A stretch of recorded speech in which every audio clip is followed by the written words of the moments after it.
doesn't love a good parade? The Kim dynasty in North Korea has been putting these on for decades. But when the cameras stop rolling and the Snoopy balloon is deflated, what happens then? What is life really like for the 25 million North Koreans who live behind its borders? Today, I'll help answer that question. A young defector will reveal what it's like to live in the North Korean countryside, from black markets and human trafficking to public executions, propaganda, and even the very concept of love. Hi, I'm Ian Bremmer, and welcome to a special North Korea edition of GZERO World. Today, we'll peer behind the curtain of the Kim dynasty to examine the life of one woman, Yeonmi Park. She somehow managed to escape the Hermit Kingdom. And of course, what better episode for your puppet regime? But first, a word from the folks who help us keep the lights on.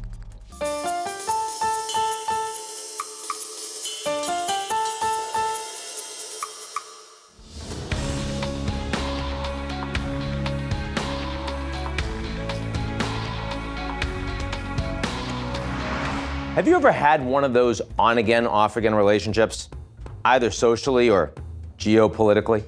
You might even start out as enemies, but then you're drawn back to each other, only to have the whole thing unravel again because you're both just too different or dysfunctional, or both. Welcome to diplomacy with North Korea. There might be a flirtation or two, even a dinner, but ultimately Donald Trump and Kim Jong-un want different things. Don't get me wrong. This whole America First policy actually makes it easier to negotiate. You don't have to worry about allies or that whole humanitarian crisis and totalitarian state thing. It's about sanctions. It's about nukes. North Korea might already have the technology it needs to throw a nuclear warhead on an intercontinental ballistic missile that can hit the United States. And that's what President Trump wants to change. I think that Chairman Kim would like to make a deal, and I'd like to make a deal with him. Now let's take a step back. As a political scientist, my job is to sort out the levers of power, but sometimes, to really understand an issue, it makes sense to examine those without a voice at the table. Those in the gulags, where tens of thousands of political prisoners in North Korea have been left to die. Those who are starving in the countryside. More than 40% of North Koreans are malnourished. 70% rely on international food aid to survive, and most are too terrified to express themselves. Those people might not factor at summit negotiations, but it doesn't mean they don't matter. Their lives taken on unimaginable struggle. But don't take my word for it. Take it from a woman who has lived it. The first thing my mother told me was, don't even whisper, because the birds and mice can hear me.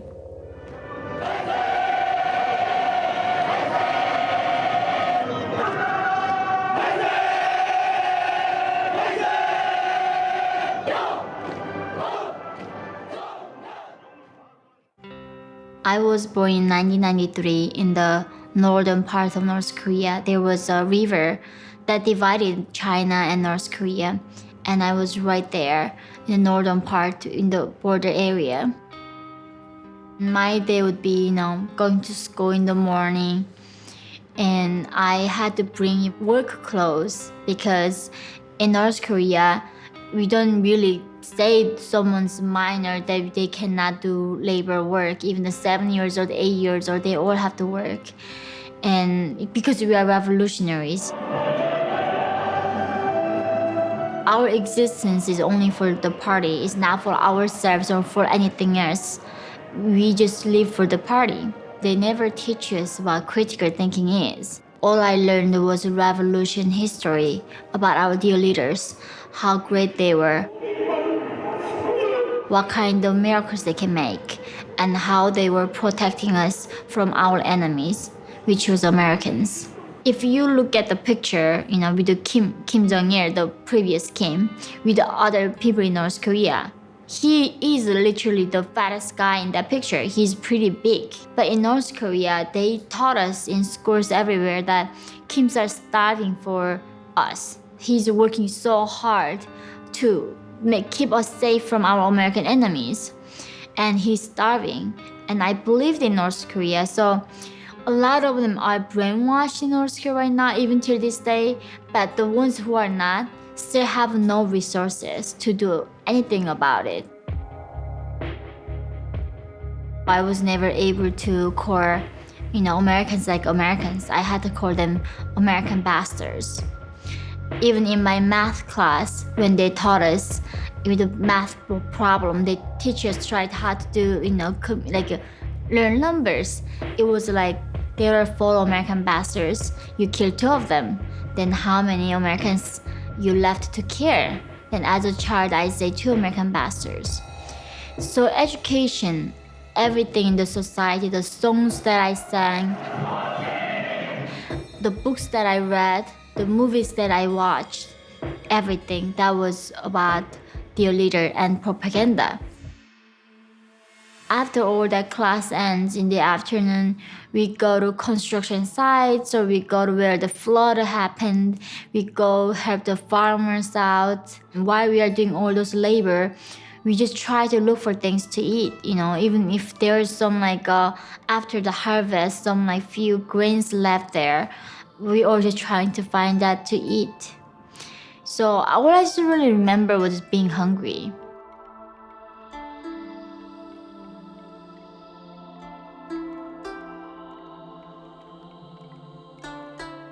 Because I was in the countryside, not in the capital, seeing dead bodies on those streets was everyday life.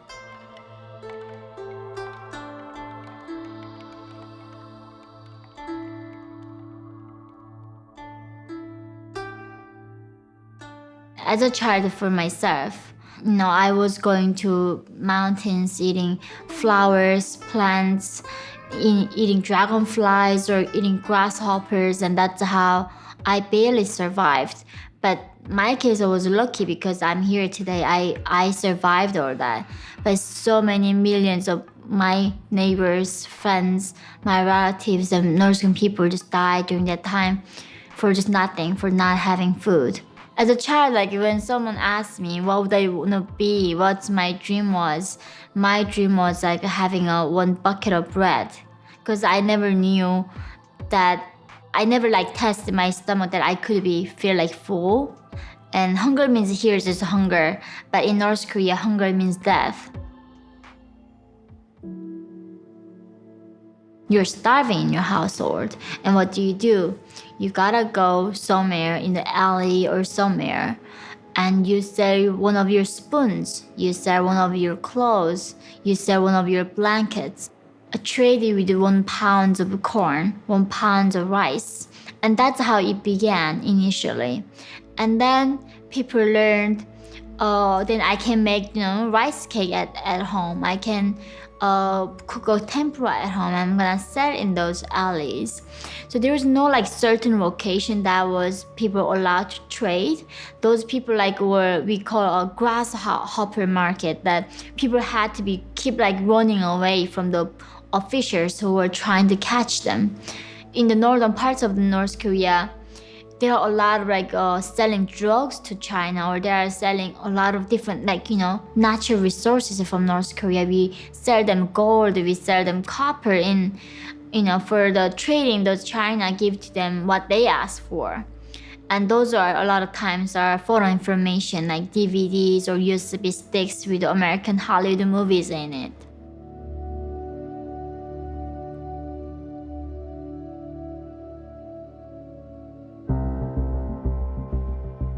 My father did engage in a black market, and when we say black market, it's not like you are selling drugs or guns, anything bad.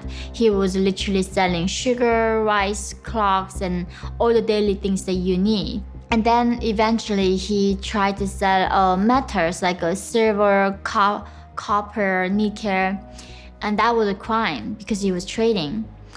He was sent to prison and tortured, and he was sentenced more than 10 years.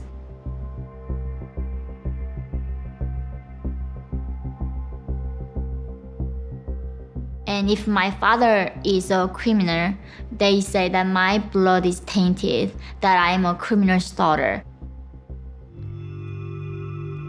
The term decent exist in North Korea. It's unlike Venezuela, it's unlike Iran, or unlike other like authoritarian government, or like Russia.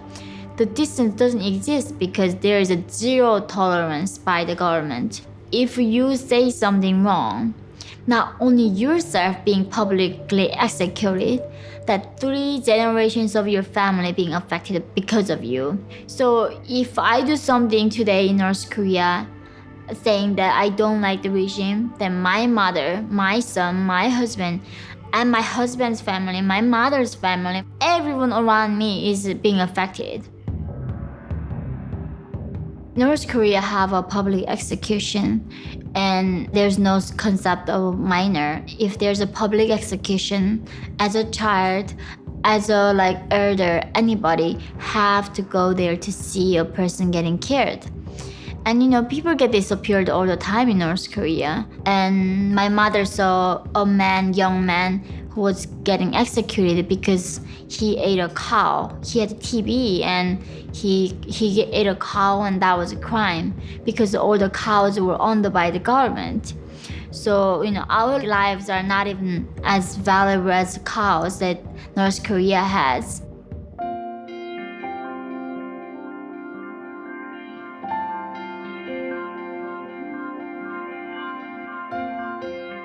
All right, open your eyes. When I watched Titanic as a young girl, in the beginning I just watching the movie and I was so confused. First of all, I just couldn't understand why anyone is making a movie out of such a shameful story. In North Korea as a child, I did not learn about Shakespeare. I don't know what Juliet Romeo was as a child. And also in the movie, they don't talk about anything about the revolution or the party. So that was confusing. A movie can actually be dedicated for human feelings. And in North Korea, no one told us our feelings were important or anything. I never seen my father was telling my mother that he loved her. My mother never told him in North Korea that she loved me. The word that we have, love, is only the word that we can use to express our feelings towards the leader or the party. In daily life, we don't have this vocabulary like human rights, freedom, liberty, love. It's almost like George Orwell's 1984. In his book, he talks about the importance of words. If you know the word, that means you know the concept. And in North Korea, the regime purposefully removed these words in our daily life so we don't know the concept. And this movie is, bringing all these different concepts that we North Koreans never knew before.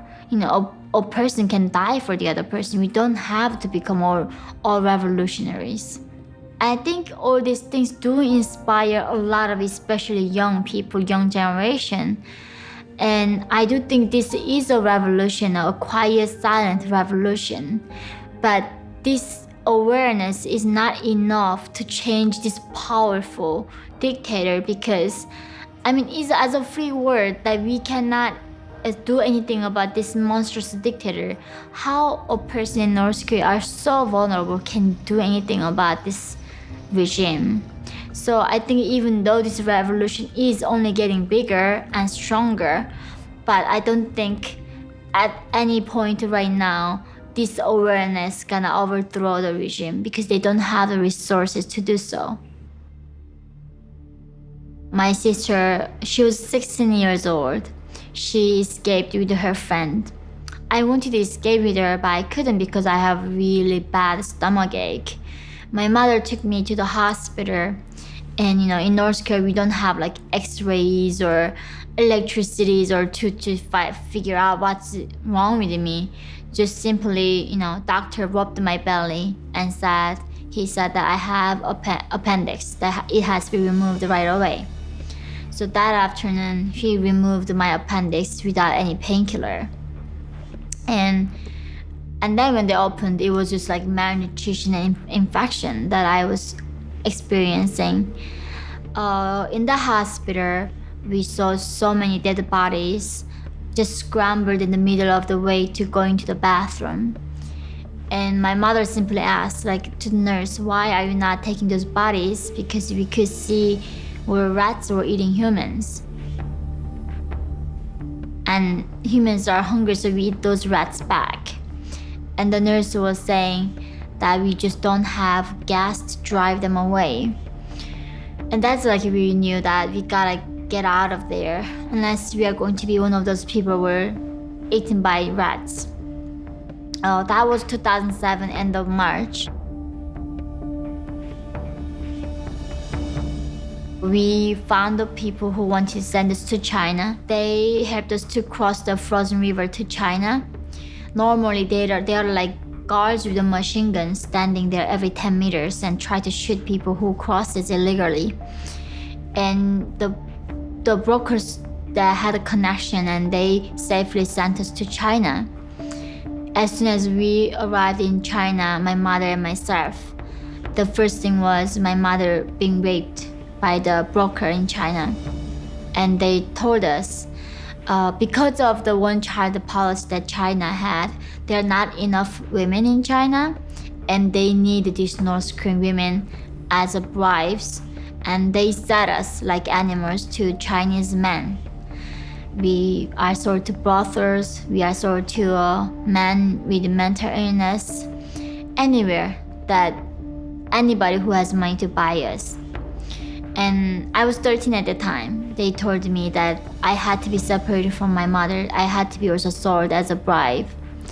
And that's how my mother and I both been human trafficked in China.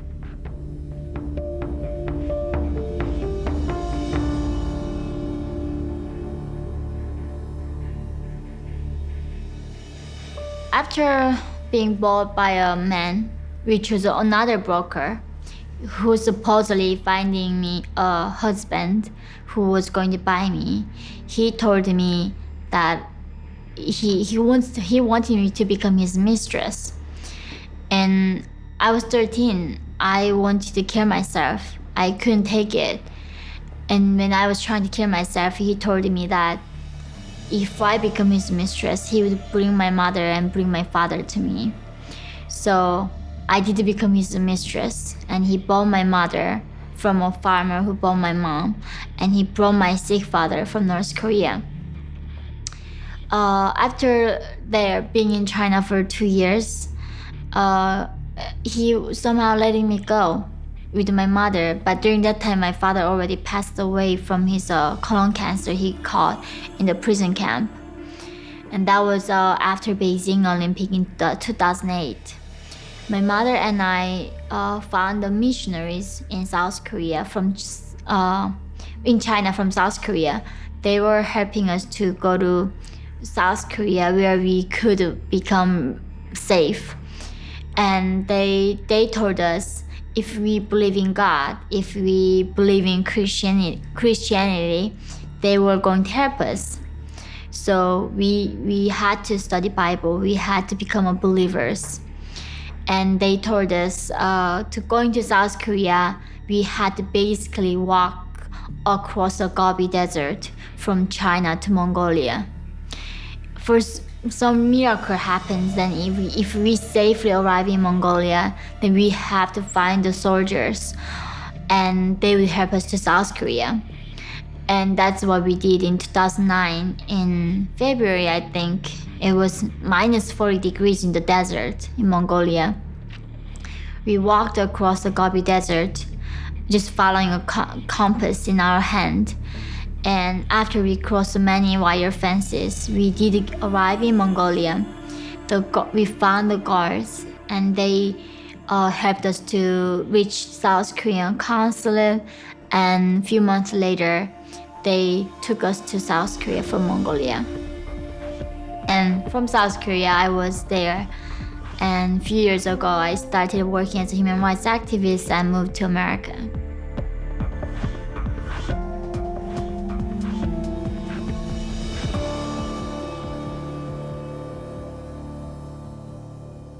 돌아치며 욕고되는 체험담이라는 것이 과연 사실인가? After I went public with my story and tried to defy the regime the North Korean regime made these YouTube videos featuring all my relatives, all my neighbors, and to denounce me that I'm the propaganda puppet of the West. 실제로 있는 거는 그 여자 동생인데. And I was so afraid after the evening escape that Kim's can read my thoughts. I was literally believed that, Kim's have ability with my minds, like gods. Some people in Bible or other religions say, God knows how many hair you have. God knows what you think right now. And like that in North Korea, North Korean regime is one of the religions in the world. They taught us religion that they never die. Their body dies, but their spirit is with us forever. And they even know what we're thinking in our head.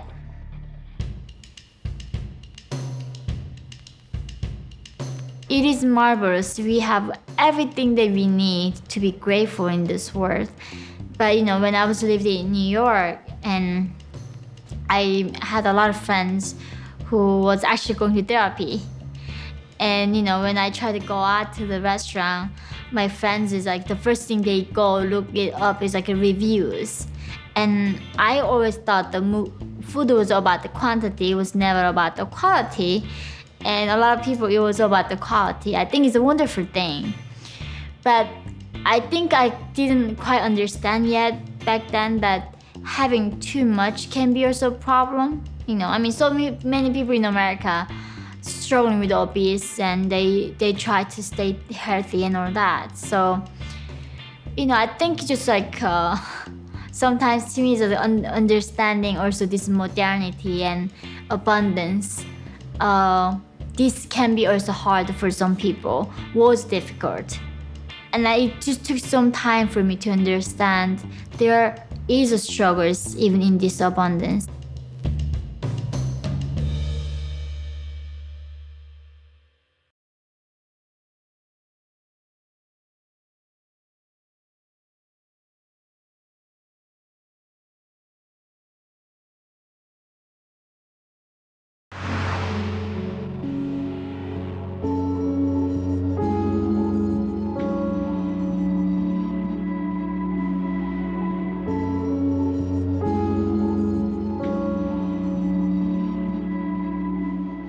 Very concerned with the situation of food security and nutrition in DPR Korea. What is clear is that the succession of bad drought, heat wave, and floods this year has badly impacting the crop production.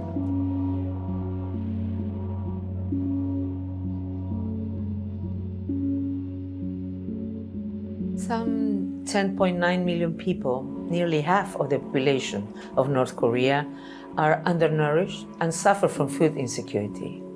1 in 5 children under 5 are stunted. So these are extraordinary, appalling figures. You rarely find this level of deprivation, even in war-torn countries. It's manageable, but the problem you see UN sanctions. We can't transact, for importing the food through, banking systems.